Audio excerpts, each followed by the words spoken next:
Hello everyone, आज है वो पहला दिन English and fast forward series का जहां मैंने आपको बताया था कि मैं आपको डेली एक शब्द के बारे में बताऊंगी, उसका मीनिंग बताऊंगी, कैसे उसको एक सेंटेंस में यूज करना है, किस तरीके से वो सारी चीजें एंटोनिम्स क्या है, सिनोनिम्स है, वो हम सब पढ़ने वाले हैं। तो आज का जो पहला वर्ड है वो है रिवल्शन, जिसका हिंदी में मीनिंग होता है घृणा। घृणा यानी कि हम देखते हैं नफरत, किसी चीज से नफरत करना, किसी चीज को नापसंद करना, हमें ये इस चीज से घृणा है, हमें ये चीज पसंद नहीं है। तो उसका जो मीनिंग होता है वो होता है घृणा। रिवल्शन का मतलब इंग्लिश की मीनिंग में हम देखें तो a sense of disgust and loathing, यानी कि एक फीलिंग जो कहते हैं ना, एक हमें सेंस होता है, एक फीलिंग होती है कि हमें ये चीज पसंद नहीं है। Disgust, it's disgusting, it's not good, हमें ये चीज पसंद नहीं आई, ये चीज अच्छी नहीं लगी, वो होता है रिवल्शन। इस तरीके से सिनोनिम्स यानी कि पर्यायवाची शब्द आपने हिंदी में सुना होगा कि हमें अगर डिस्गस्टिंग वर्ड यूज नहीं करना, हर जगह हम कहते हैं डिस्गस्टिंग, या फिर हमें हर जगह रिवल्शन वर्ड यूज नहीं करना, तो हम कौन से वर्ड्स को यूज कर सकते हैं, कौन से शब्द है जो हम उपयोग में ला सकते हैं, वो है अबहॉरेंस।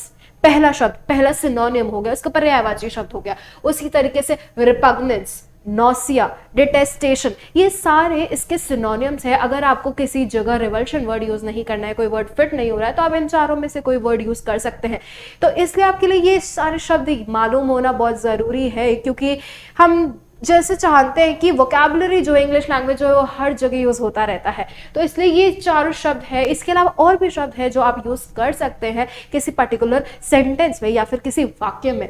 एंटोनिम्स, एंटोनिम्स हम हिंदी में बोलते हैं विलोम शब्द, यानी कि ऑपोजिट शब्द, किसी वर्ड का उल्टा मतलब। नेक्स्ट, उसका ऑपोजिट क्या हो सकता है, तो है पेंचांट, प्रीडायलेक्शन, प्रेफरेंस, प्रोपेंसिटी, यानी कि अगर हम रिवल्शन घृणा का, जिससे हमें नफरत है, उसका मतलब वो होता है, तो इसका उल्टा क्या होगा, जो चीज हमें पसंद है, the thing which we like, जो हम किसी चीज को प्रेफरेंस दे सकते हैं, हाँ ये चीज हमें अच्छी लगती है, तो उस जगह हम जो वर्ड यूज कर सकते हैं वो है पेंचांट, प्रीडायलेक्शन। और इसी तरीके से और भी काफी सारे शब्द है। तो 2-3 शब्द तो जनरली हमें याद होने चाहिए, हमारी वोकैबुलरी इतनी स्ट्रांग होनी चाहिए कि एटलीस्ट हमें 2-3 शब्द तो पता हो, हर एक वर्ड का सिनोनिम पता हो, उसका एंटोनियम पता हो। तो आज हम इसीलिए वो पढ़ने आए हैं, और इसी तरीके से यूसेज होता है कि किस तरीके से उसको वाक्य में प्रयोग किया जाता है, किस तरीके से एक सेंटेंस में उस वर्ड को हम यूटिलाइज कर सकते हैं या फिर उसका यूज कर सकते हैं।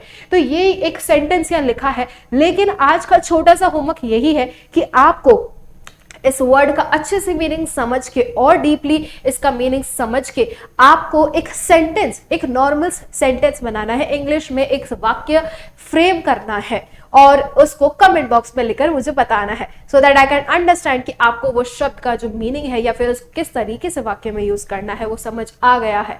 तो ये था आज का हमारा पहला शब्द, जिसके बारे में मीनिंग और हमने बाकी सारी चीजें जानी।